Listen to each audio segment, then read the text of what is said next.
Audiolibro El amante cósmico, Paramahansa Yogananda, Cómo percibir a Dios en la vida diaria, charlas y ensayos, volumen 2. El mal es un boomerang. Estoy hablando ahora de la filosofía Sankhya, que explica los porqués, y estoy mostrándote la necesidad de seguir las leyes de la religión en tu vida diaria y no solamente los domingos. ¿Por qué no debes levantar falso testimonio contra los demás? Porque eso desarrolla una actitud hipócrita. La traición es el pecado máximo ante Dios. Mentir sobre alguien para obtener algún provecho personal o por venganza equivale a cometer perjurio contra la propia alma. Si cada persona fuese insincera con todas las demás, la vida sería un verdadero pandemonium. Supón que le dices a alguien que vas a meditar, pero en vez de eso tienes la intención de escabullirte para hacer algo contra dicha persona. Eso constituye traición. Hipocresía es su peor forma. Además, levantar falso testimonio contra otro en apoyo de un malhechor equivale a ser cómplice de la conducta equivocada de éste, lo cual generará un grave conflicto mental y emocional en tu interior. Finalmente, aun cuando tratas de justificarlo con el raciocinio durante algún tiempo, ese conflicto retornará como un boomerang y creará una gran inquietud en tu conciencia. Codiciar los bienes ajenos también implica atraer el sufrimiento hacia uno mismo, porque lo que envíes hacia los demás regresará a ti. Brinda amor y generosidad y recibirás amor y generosidad, pero si expresas codicia, egoísmo o celos, atraerás eso mismo. ¿Por qué no debes robar? Considera cómo sería el mundo si todos vivieran del robo. Se cometerían los mayores crímenes y se producirían despiadadas luchas y asesinatos con el fin de proteger la propia propiedad y recuperar los bienes robados. El robo es una acción antisocial que priva a las personas de sus derechos. Está en contra de las propias leyes de la existencia. Y la sociedad nos cuenta con los medios ni los conocimientos apropiados para encargarse adecuadamente de los malhechores. Cuando se encarcela a los ladrones, probablemente se reforzarán sus malos hábitos y también adquirirán unos nuevos debido a su asociación con más delincuentes. Si así ocurre, saldrán peor que como entraron. Los errores del juicio nos inducen a hacer el mal. Un joven hijo de uno de mis estudiantes había ido a la cárcel por robar. Cuando fui a verlo me dijo receloso: «Uf, otro predicador, vamos, sermonéeme». «No estés tan seguro», le dijo. «¿Por qué no podemos tener sencillamente una charla sincera?» «Muy bien», accedió. Le contaré mi versión de los hechos. Mi padre era un hombre muy rico, sin embargo, mediante una astuta maquinación, otro individuo le despojó de su dinero. Fui a ver a ese hombre y le pedí que me ayudara para que yo pudiera, a mi vez, ayudar a mi familia. Él sabía que realmente había robado ese dinero de mi padre, pero aún así no me ayudó ni me dio un trabajo. Entonces decidí que no quería ser parte de esa clase de sociedad honrada. En 2 semanas llevé a cabo 17 robos, pero cada uno de ellos lo cometí con la intención de devolver lo robado. Por dicha razón consideré que lo que estaba haciendo no era incorrecto. «Bien», repliqué.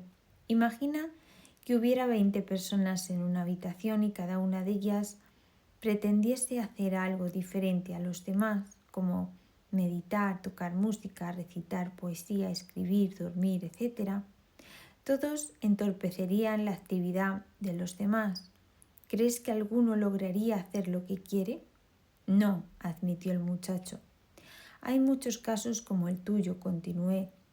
Pero si todo aquel que tiene una necesidad económica comenzara a robar para cubrir sus necesidades, ¿en qué se transformaría el mundo? Desde tu punto de vista, tus acciones no parecen erróneas, pero desde la perspectiva más amplia de las leyes fundamentales de la existencia, esas actividades son realmente erróneas. Aquello le conmovió y yo proseguí. El deseo de ayudar a tu familia era digno de mérito, pero en lugar de hacer el bien le has causado una gran desdicha. Fracasaste en tu esfuerzo porque utilizaste los métodos equivocados. El joven comenzó a llorar. Algún tiempo después, por fortuna, pudo conseguir la libertad condicional. Como puedes ver, los errores de juicio nos inducen a hacer el mal. Por ese motivo es tan importante la sabiduría. Nada hay más puro ni más purificador que la sabiduría. Una razón para cada ley. Existe una razón detrás de cada precepto espiritual. Exponer estas razones es el propósito de Sankaya. Honra a tu padre y a tu madre. ¿Por qué? El padre y la madre son representantes de Dios, son las máscaras del progenitor divino. Nunca insultes al progenitor divino que se encuentra detrás de esas formas de padre y madre. Hónralos porque Dios está en ellos. Él les encomendó que cuidaran de ti. Pero si el padre y la madre incitan al hijo a apartarse de Dios y del sendero de la virtud, entonces entra en juego otra ley. Los padres no tienen derecho a disuadir a sus hijos de buscar a Dios y de seguir los principios de la verdad. Ese es el único caso en que puedes desobedecer a tu padre y a tu madre, porque nuestra lealtad es hacia Dios, que nos ama a través de nuestros padres. No matarás. ¿Por qué? Algunas personas interpretan no debemos matar animales. Para otras personas el significado del precepto es que no debemos matar a seres humanos. Y si adoptan la posición de que no debemos matar en absoluto, tampoco podremos comer en modo alguno, porque incluso comer vegetales implica arrebatar la vida.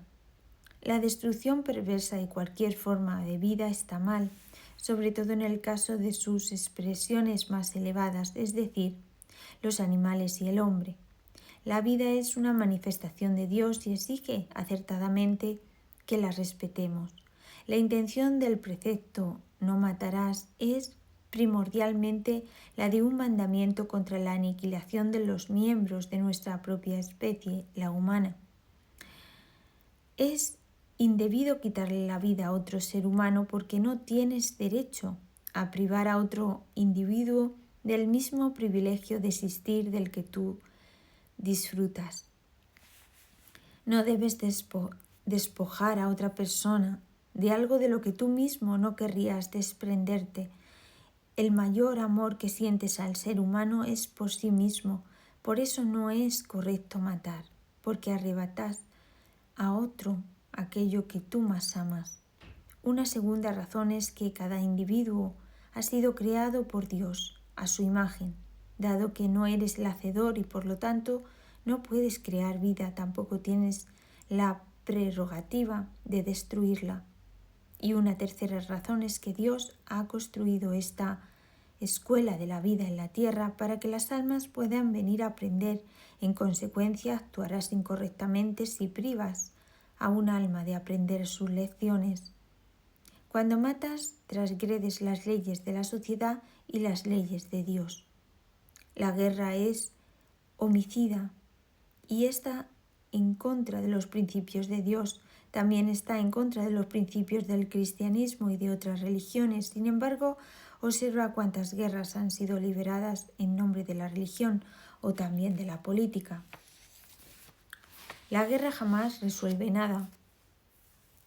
Se dijo que la Primera Guerra Mundial sería la guerra que acabaría con todas las guerras, pero aquella no fue nada comparada con la que padecemos ahora. Esta guerra será una cruzada. El mundo ha evolucionado y será testigo de un mundo mejor. Esta guerra dará comienzo a la liberación de todas las naciones sojuzgadas, pero esa libertad podría haberse logrado sin una guerra. En los primeros tiempos de la historia, los reyes y líderes marchaban al campo de batalla con sus hombres, pero hoy en día quienes deciden que una nación vaya a la guerra permanecen en una posición protegida.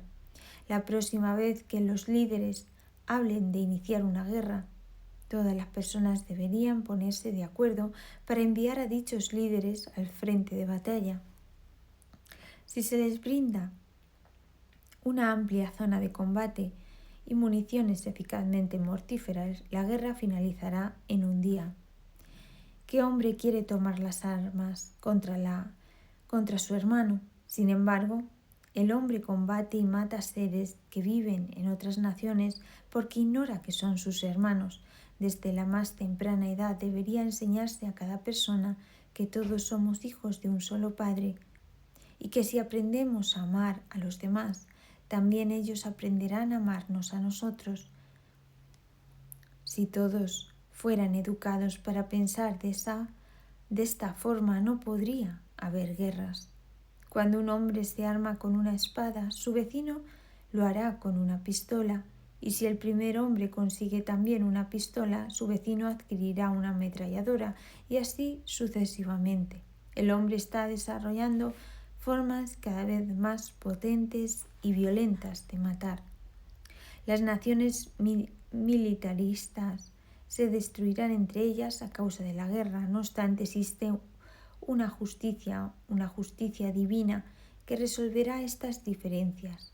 Esas misteriosas leyes de Dios impartirán justicia de modo más adecuado que no coincidirá necesariamente con los deseos humanos. El verdadero armamento, la paz y el amor. Por supuesto existe una diferencia entre la guerra justa y la guerra ofensiva, pero habría sido mucho mejor que todas las naciones hubiesen envainado sus espadas y hubieran dicho: unámonos y resolvamos con altruismo nuestros problemas. Si existiera cooperación y colaboración altruista, cada nación tendría todo lo que necesita. Jesús habló del verdadero armamento, la paz y el amor. Llegará un día en que utilizaremos este tipo de armamento, independientemente de cuánto se extravíe el hombre en su conducta equivocada. Algún día tendrá que retornar a las verdades inmortales. Es triste, pero el mundo aún no está instruido en las verdades eternas ni en lo absolutamente necesario que son en nuestras vidas. Los aforismos de Patanjali muestran que esas leyes de la rectitud no son válidas solamente para la Iglesia. Tanto la política como la vida social, moral y espiritual deberían estar gobernadas por las leyes divinas. He analizado cada uno de los eternos mandamientos de la religión. Constituyen las leyes supremas de la felicidad. Los principios y los porqués de la conducta correcta deberían enseñarse a los niños en el hogar, en los colegios y en las escuelas dominicales, a fin de guiar sus vidas desde el comienzo de la infancia. Nuestros santos de la India afirman que los niños deberían ser iniciados en la senda de la religión, la senda del yoga, desde los 3 años de edad, porque los hábitos comienzan a formarse en ese momento.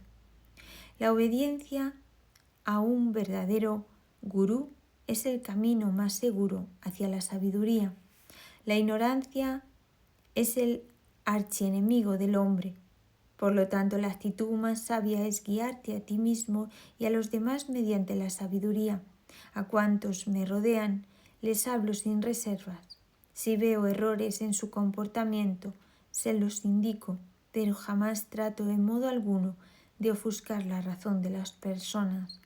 Cuando se busca a Dios, la obediencia al gurú es el modo más seguro de acertar. Mi maestro me dijo primero qué hacer y luego me dio las razones.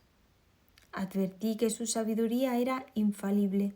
Al escucharle evité vagar por muchas encarnaciones tratando de descubrir la verdad por mí mismo. Un gurú es aquel que ha experimentado la verdad. Él sirve de guía en el oscuro bosque de la vida. Si le sigues, él te sacará de la oscuridad. Si tratas de encontrar el camino solo, te perderás inútilmente en el bosque de incontables encarnaciones. Así pues, sigue al gurú y él te guiará paso a paso, con seguridad, en tu camino. El ceremonial y el dogma no deberían controlar la religión. La religión debe basarse en la razón y la filosofía Sankaya proporciona esa razón. Como hijos pródigos nos hemos alejado de Dios y debemos volver a unir nuestras almas con Él. Aunar el alma con el espíritu es yoga, la unión con esa gran felicidad que todo el mundo busca. ¿No es esta una maravillosa definición? En la siempre nueva dicha del espíritu te convences de que el gozo que sientes es mayor que cualquier otra clase de felicidad y entonces nada puede afligirte. Si finges ser religioso y no vives conforme a los preceptos divinos, deberías despertar. No es correcto ser hipócrita. El mejor momento para iniciar una vida religiosa es cuando eres joven y tienes buena salud. Si tienes poco tiempo de vida, debes trabajar más intensamente en ese intento, y si te queda una larga vida por delante, no deberías desperdiciar tan preciosa oportunidad. Estás solo en la tierra. No debes nada a nadie sino al Espíritu Divino. Todas las relaciones humanas son reales solo porque el amor del Padre Divino se encuentra en ellas. Él está más preocupado por ti que todos aquellos a quien consideras tus seres queridos, pero recuerda, hay una cosa que el Señor del universo no tiene: tu amor. Él ha estado esperando a lo largo de muchas encarnaciones a que cada uno de nosotros retorne sano y salvo al hogar y le diga: Padre, he equivocado en ocasiones mi camino y he cometido algunos errores, pero me doy cuenta por fin de que cada riachuelo de deseo conduce a tu gran océano de bienaventuranza. Cuánta alegría sentí cuando vino a mí esta revelación. Cuando era pequeño pensaba que era mi padre quien cuidaba de mí, mi madre quien me acariciaba, mi hermana quien me aconsejaba, mi hermano a quien me protegía, pero desperté de mi sueño para oír dulcemente que solo eras tú quien me cuidaba. Es a ti, oh Dios, a quien estoy buscando. Alma amada, no albergues la ilusión de que tu sueño, tu objetivo, tu propósito difiere en algo del mío.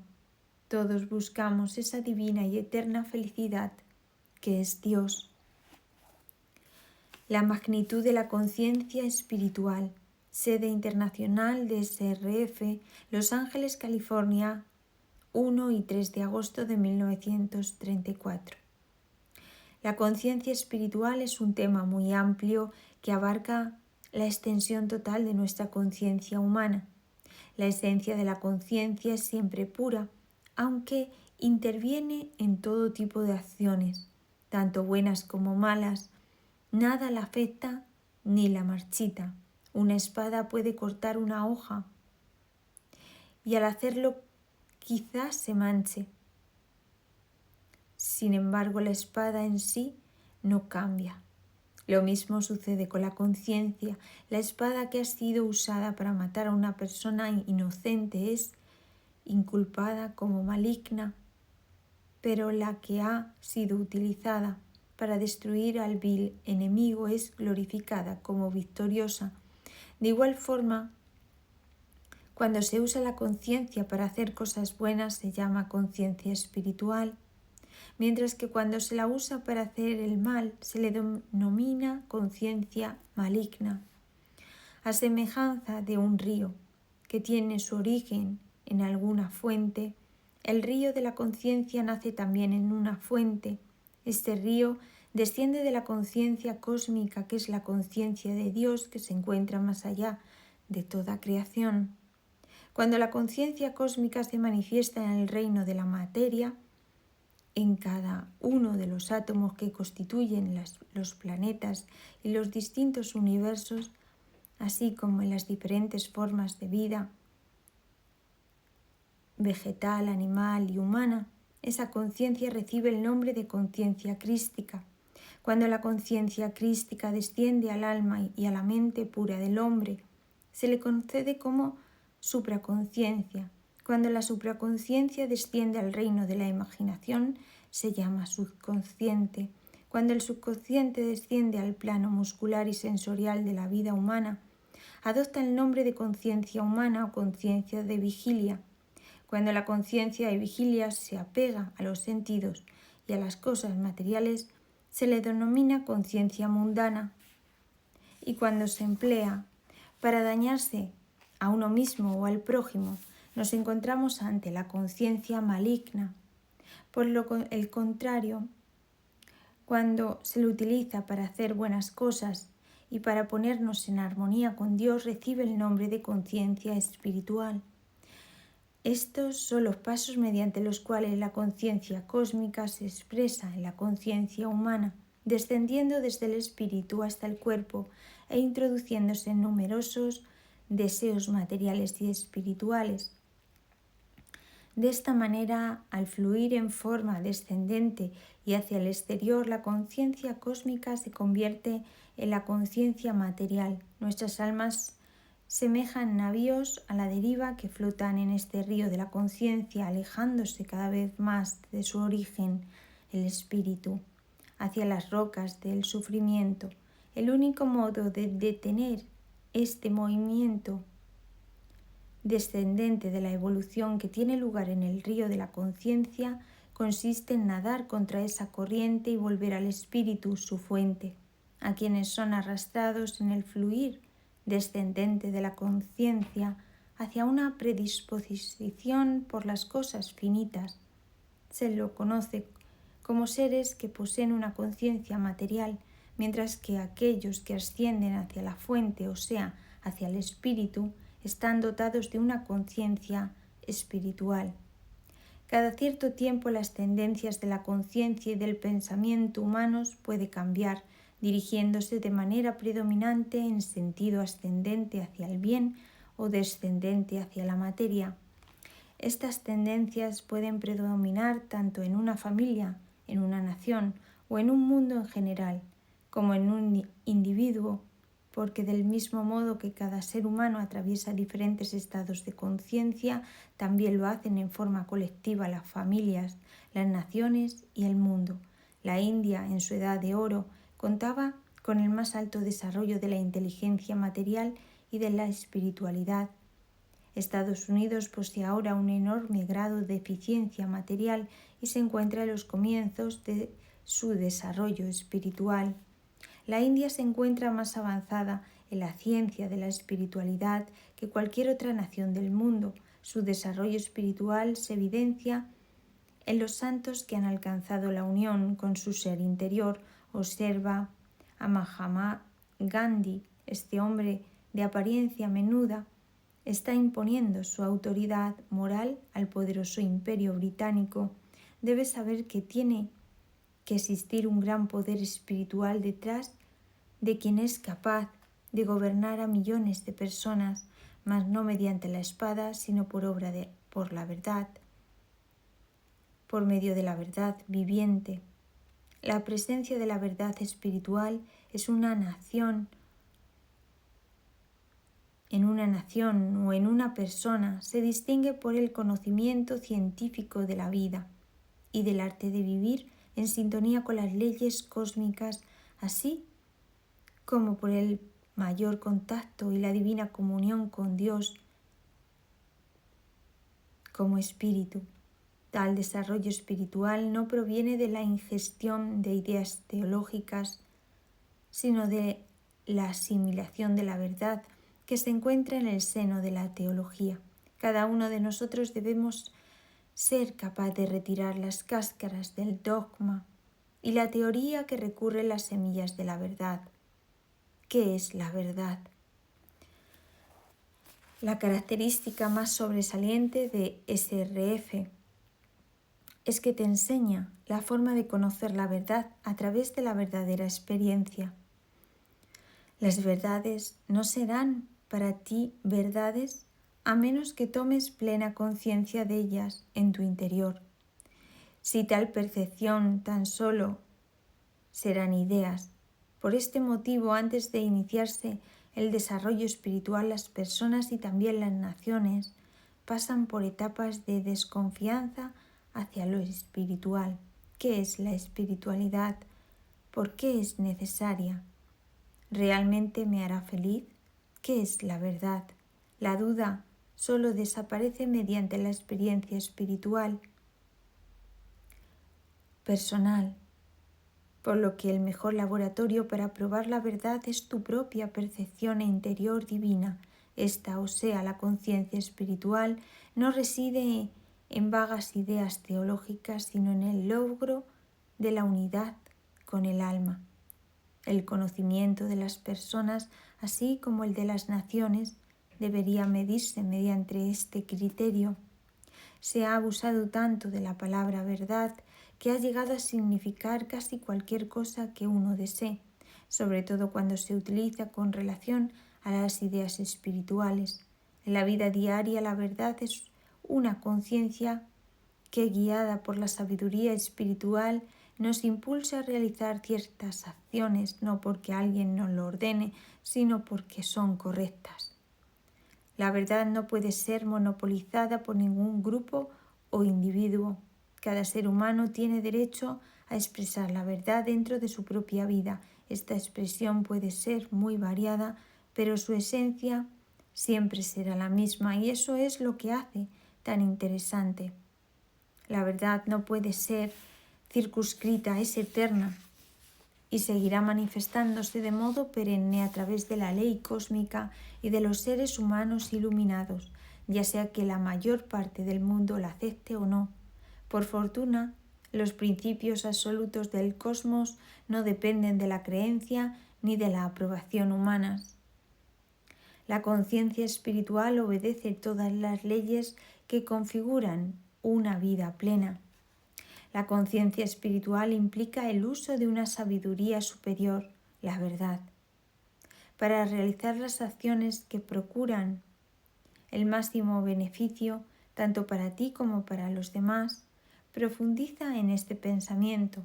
Las citadas acciones incluyen el servicio altruista a los demás, la conducta recta, la accesión a las leyes relativas a la higiene y al resto de las leyes inherentes a la vida, y un armonioso cumplimiento de todas tus obligaciones, tanto materiales como espirituales, sin permitir que una obligación contradiga a otra.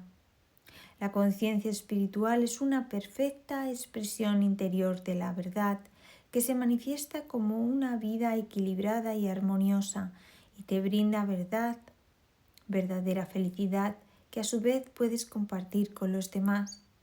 Una conciencia que no obedezca todas las leyes que configuran una vida plena no es una conciencia espiritual. Algunas personas se convierten en artistas, por ejemplo, y en su búsqueda del arte olvidan otras obligaciones de tipo práctico y espiritual.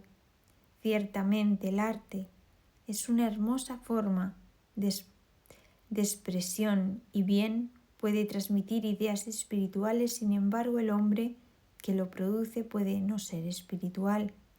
Vivir una vida contradictoria, es decir, cumplir con una obligación y utilizarla como excusa para descuidar otras, no es vivir espiritualmente.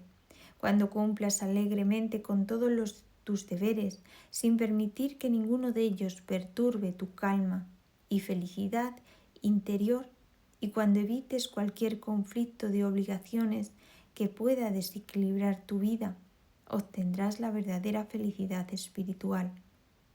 Tu mente y tu conciencia se dirigirán de nuevo hacia su fuente, es decir, hacia Dios.